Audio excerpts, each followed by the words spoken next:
It was Christmas Eve in Seoul, 2025. Lights hung like small stars, and people shouted Merry Christmas, as if celebrating their own birthdays. Couples held hands for photos, and long lines formed outside cake shops. Gyuri paused at the subway exit. A job application result alert sat on his screen, and he felt he already knew what it would say. He turned off the phone and walked carefully through the crowd. Laughter was close, yet his heart felt far away. When he entered the cafe, his friends waved first. "Hey!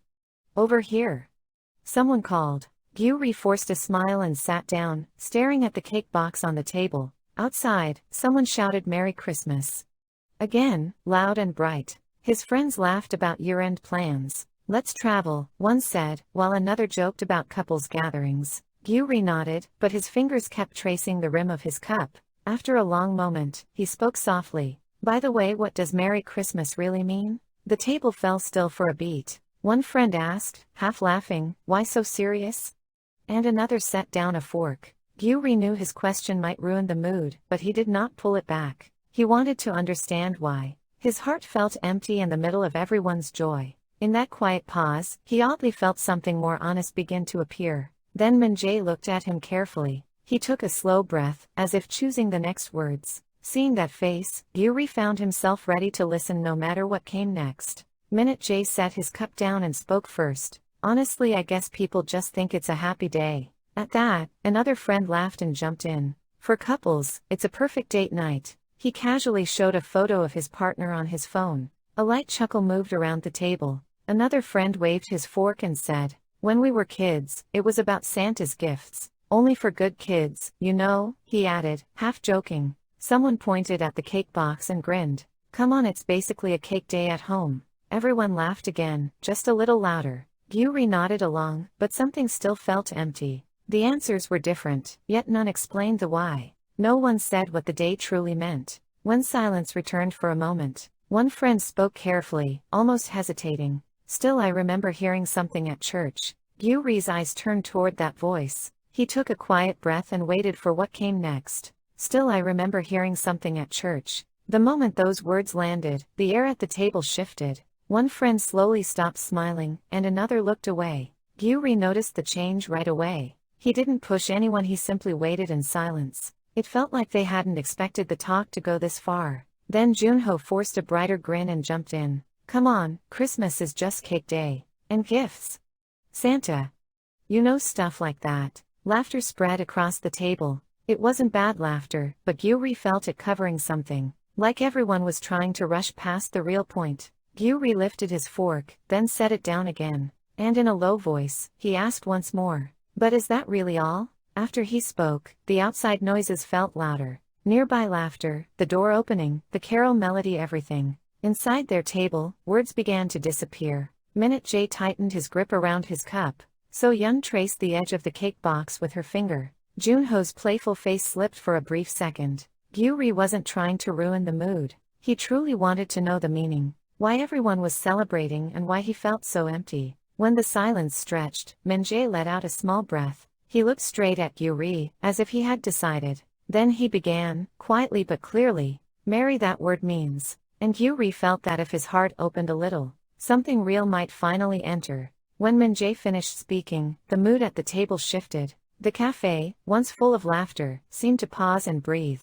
Gyuri wrapped both hands around his cup and waited. Min-jae did not rush his words. He spoke as if opening thoughts he had kept for a long time. "Merry means joyful, and Christmas celebrates the coming of Christ." He lightly tapped the table with his finger. "So it's not just a holiday. It's about remembering someone's coming." His voice stayed gentle, but his meaning was clear. So-yeon tilted her head slightly. "Then it's different from how we treat it now." Min-jae smiled and nodded. Junho dropped his joking tone. "I only thought about gifts." They laughed briefly, but the laughter faded quickly. Gyuri looked at Min-jae, then turned to the window. Outside, people were still smiling and shouting greetings. "Merry Christmas" echoed through the street. The words sounded different now. Not loud cheers, but repeated meanings long forgotten. Gyuri spoke carefully. "Then what are we supposed to be happy about?" Min-jae thought for a moment before answering softly. "Maybe just the fact that he came." Gyuri nodded, feeling something loosen inside.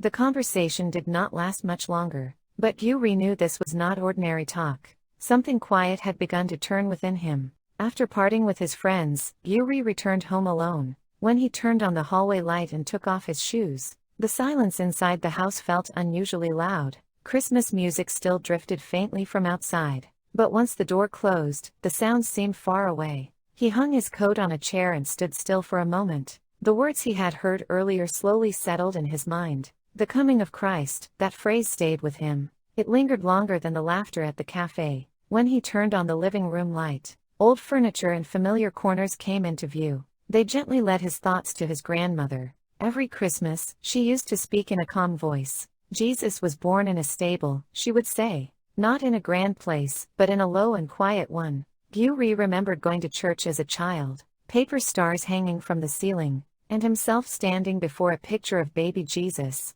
The story had been simple, yet clear. A love that began not in power, but in humility, for others. Gyuri sat down at the edge of the sofa. He said nothing out loud, but old memories slowly stirred inside him. That Christmas night was not bright or loud, yet he felt the meaning of the season, beginning to breathe again within his heart. Gyuri lowered the living room light and sat on the sofa. Warm Christmas memories lingered, but another memory rose behind them. It began quietly, yet always ended with pain. He remembered a church classroom from childhood. Old desks, paper stars, and a teacher's voice. That voice sometimes sounded strangely cold. "Gyuri, why are you always late?" the teacher had said. It was in front of the other children. Someone laughed, and Gyuri's face burned. After that day, he often chose the back seat. He also remembered people's eyes after worship. Words like "you say you believe, so why live like that?"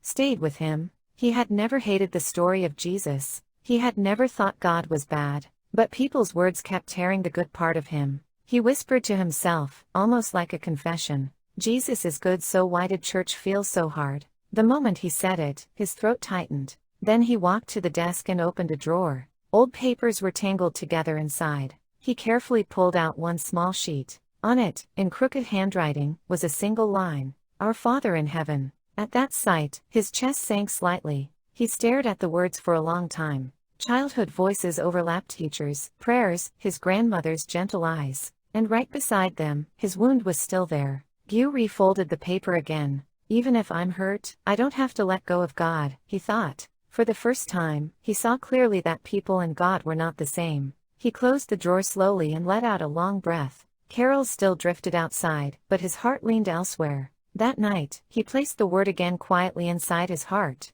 Gyuri stood up from the sofa and walked slowly to the window. The street outside was still bright, filled with distant laughter. What once felt overwhelming now seemed strangely far away. He looked at his reflection in the glass for a moment. He looked tired, yet also like someone who had endured too long. Quietly, he asked himself, "Do I really want to go back?" Another thought followed immediately. But who would ask me to go together? The image of opening the church door alone made him hesitate. Then he remembered his past self, turning away at the entrance again and again. Each time, he had waited for someone else, and time had simply passed. Gyuri slowly shook his head. This time, he chose not to wait. Instead of waiting for a hand to reach out, he decided to take the first step toward God. He picked up his phone and checked nearby service times again. Turning off the screen, he murmured softly, "Not people but God." It was not a vow, but a direction. And that night, for the first time, Gyuri felt that direction become clear.